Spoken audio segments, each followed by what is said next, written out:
covering recruiting and the transfer portal for the Razorbacks. This is Inside Arkansas Recruiting with Dudley Dawson. And welcome into Inside Arkansas Recruiting here on Inside Arkansas. As you know, we're going live. You've probably gotten that notification. It's an early one here on a Monday, and what a great way to start it, as Arkansas is able to add a new transfer wide receiver, Jamari Hawkins, who has officially signed with Arkansas, according to reports. He, of course, is from Memphis, so another Memphis get. It makes a lot of sense on the offensive side of the ball, but he caught 38 passes for 623 yards, 2 touchdowns this past year as a junior. And again, we felt like, guys, that there was going to be a few of these Memphis players, but and Andrew, I know we kept talking about it, but hey, you needed some wide receivers, you need some skill position guys, and this is where you decided to start here today. Yeah, I'm definitely not going to complain too much about this one. I'm sure, we'll see what the reaction is once everybody gets up and wakes up this morning.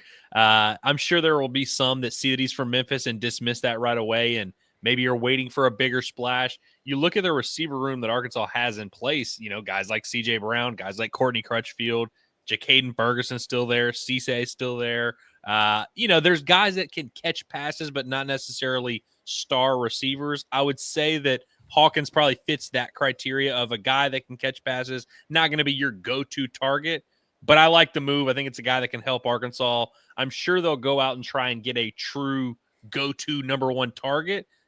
Might not necessarily be that, but I think this is a productive piece that fits the offense, fits what they want to do, and we'll see what he can do. Yeah, I think nice pickup. Obviously he's a young man that developed over the course of the past 2 years. Didn't play much that first year there at Memphis, but came on this year. I remember him in the Arkansas game, and I've had the opportunity once they let go of Sam Pittman to watch a lot of football. Memphis, with the coaches that we thought might be in the mix, and I've liked him. He's always seems to be open. When you're 5'9", 175 or whatever it is, you better be open. But it's kind of interesting to me. It's kind of Cam Shanks out the door and Jamari Hawkins in. And they're going to have to add some more wide receivers. I sincerely think that Antonio Jordan is, if he's healthy, is going to be big this year for Arkansas. And now tell us, Jamari, are you bringing your quarterback or not? Yeah, that's kind of the big one right now, because I'm sure that, as great of as a get this is, and somebody that could, maybe add some to the pieces there, who's going to be throwing him the ball? Because right now it's just KJ Jackson, and it's not saying, oh, KJ Jackson's for sure the starter. It's like, no, just KJ Jackson's the only one there. So, we're going to have to be on the lookout and see what they do with the quarterback situation, especially since one of the ones that was being connected with Arkansas, Caden Hauser, was officially, I guess, committed now to Illinois. And signed. And don't we know that Coach B is smirking? Oh, yeah, of course he is. I'm sure he's going to have some snarky remark about, hey, we had one of these quarterbacks that wanted to go to the SEC, but he wanted to come here instead because we're better. So I'm sure there's going to be some sort of comments being made. But, you mentioned the size of this guy, and it's like, people are going to look at this. I think Arkansas went through that stretch, and maybe it was pretty much like, I guess, Bobby Petrino's first year as offensive coordinator, and they had the wide receivers that were like 6'4", and then this, Tyrone Bro was 6'7", and then they had another guy that was 6'3", and then they kind of shifted a little bit to get into the smaller guys and everything too. And it's like, I think in theory there's all like a lot of great reasons to have these big wide receivers going in the SEC and all of that, but you also need some guys to have some quickness to you and some serious speed to it, and that's what you're kind of hoping for a guy like this. And again, it goes back to like when they brought over Malachi Breland. It's like they liked this guy enough to where they were coaching him. They were coaching with him for a few years. They like what he does. They're like, hey, we like you so much. We want you to come and be a part of what we're got going on in Arkansas. So to me, that probably shows that this is a dude that's going to play, and he's probably going to play a good bit, and he's probably going to be a pivotal role, or at least play a pretty big role on this team in the offense and in the passing game as well.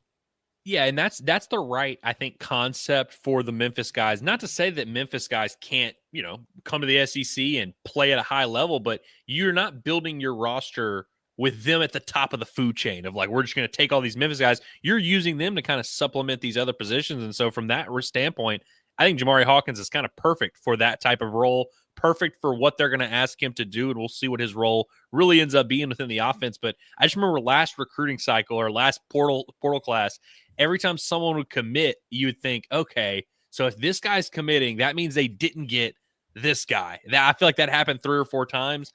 I don't think that's the case here. I don't think this is a sign that all of a sudden they're not recruiting the Simmons kid from Auburn, or they're not going to go out and get another wide receiver, which is another thing I really like about these Memphis guys is that I'm sure some of them are getting some deals and some of them they need to recruit harder than others. And I'm sure Sutton Smith, the guy like that, is going to have some more suitors. But a lot of these guys, you probably think it's not like they had to roll out the red carpet to get them on board. And so you're able to pick up some of these guys that you have some familiarity with, that you think you can help, that you think can help you.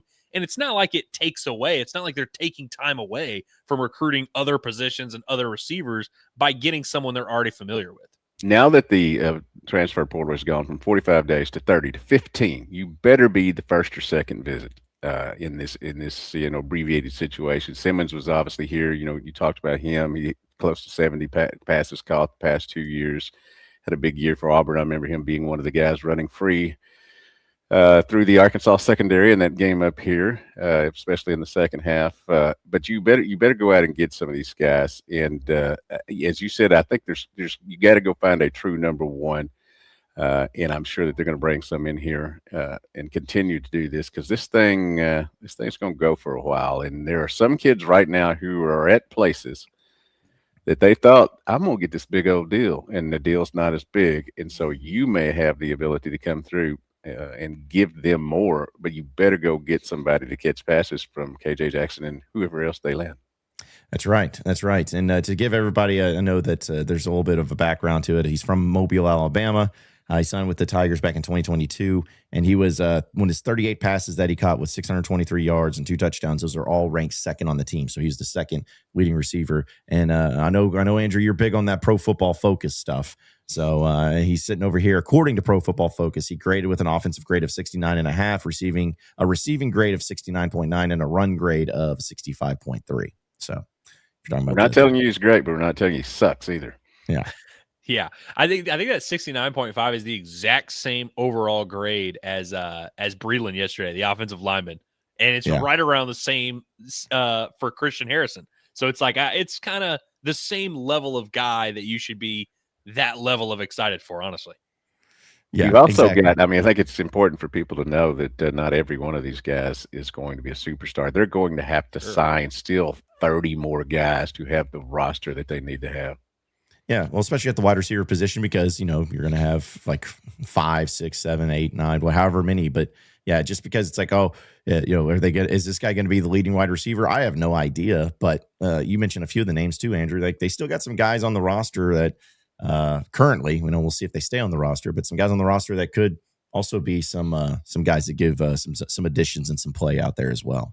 Yeah, CJ Brown is a guy that I really like, and he's another guy that I think fits that criteria of a guy who's caught passes, not necessarily your star. He's not going to be number one, although maybe he has that potential. We'll see. But is a guy that you feel confident bringing back, like that's in your top 3 type of receivers. Jaylen Brown, we'll see how he recovers from injury. He was on a nice little trajectory before he got hurt, and so that's another guy that you feel good about. Obviously, Jamari Hawkins fits that criteria as well. If you go out and get, an Omega Blake type of guy, because that was kind of their plan last year, get as many of these, in between guys that are kind of secondary, and then go spend big on a receiver that you really like, which is what Omega Blake was. And I feel like kind of lived up to that for the most part. If you go out and get that Omega Blake type of receiver, you go out and get maybe that Simmons kid from Auburn, I think you'll now look at this pickup and you'll be more happy with it. But yeah, if they just don't pick up any other receivers, I think there are going to be a lot of fans that look at this and say, this is it. If this is my number 1, number 2, I don't really love this. But if this is my number 3, number 4, I'm all in. Yeah, and the narrative is out there. Fans, coming off a 2-10 season, they want to have great players come in here, and they wanted to get a coach that would bring great players in here. Ryan Mack, I think, makes a good point over there in the chat, saying that you would hope, you need these guys, but you would hope that the big-time guys would come first, and then you'd fill in. Maybe they're doing it a little bit differently. Well, hey, as long as they all, join the roster at any point in time, like I said, we got a long process and all of this. I think everybody's going to be good with it. But a few things real quick, too, as well, because I know everyone's about those rankings. According to On3, he is the 125th ranked wide receiver in the transfer portal, which everyone's going to be like, geez, 125th. It's like, yeah, but you also got to realize, when you got like 2,000 players in there. And no, there's 4,325 as of this morning. Okay, well, with that many, if you're going to have that, 125 is not too bad when you have that many players into the mix. But he's in there. And also for Arkansas, according on 3, guys, they've jumped up to number 57 in the class rankings for transfer portal. So right there with the high school rankings too. Yeah. It's all staying the same. So, but also I know people in the chat have talked about it, and Dudley, we talked about before we started. Carius Kern, update on him, because I think that's what everyone's on Carius Kern watch right now. He is at Ole Miss. Where Frank Wilson, is doing his best to keep him from leaving and not being signed. He is supposed to be here at Arkansas on Tuesday morning. We'll see if that happens. I've got a good source there, and I know that there's some. Let's just don't. I'm going to call them shenanigans. They're going on.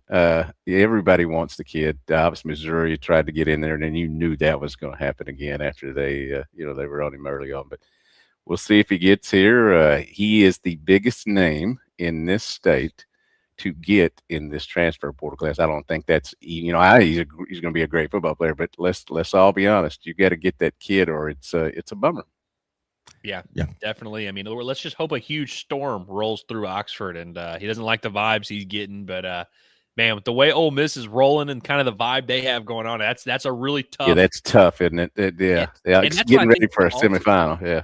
Well, obviously, it'd be nice to get a starting tackle. It'd be nice to get a kid from your state that you love. I think that would be maybe the most encouraging part if Arkansas were able to land Kern, is like you had to beat out, all the top dogs and a team that's like literally in the playoff right now and has it rolling and has their staff in place.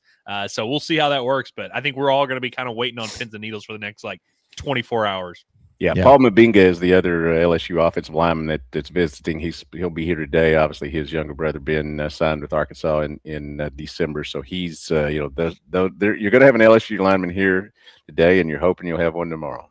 And it'd be nice to have both of them playing for you next year. That's what they're going to. Or all 3 of them. Yeah, it'd be nice to have all that happening. So, but folks, again, we are going to be on top of it when it comes to the transfer portal. So be sure to subscribe to us here on Inside Arkansas on our YouTube page. Follow us on all of our social medias. As throughout the day, we'll have some portal pops, or maybe some during Inside Arkansas Live today. Of course, we'll talk about it when all that goes down, but be sure to keep it right here at Inside Arkansas for Inside Arkansas Recruiting. And that'll do it until next time we see you, which we never know during portal season. But Dudley Dawson, Andrew Ellis, I'm John Neighbors. We'll see you next time we go live. Could be Inside Arkansas Live, could be sooner. But either way, have a great rest of your day. We'll see you guys then.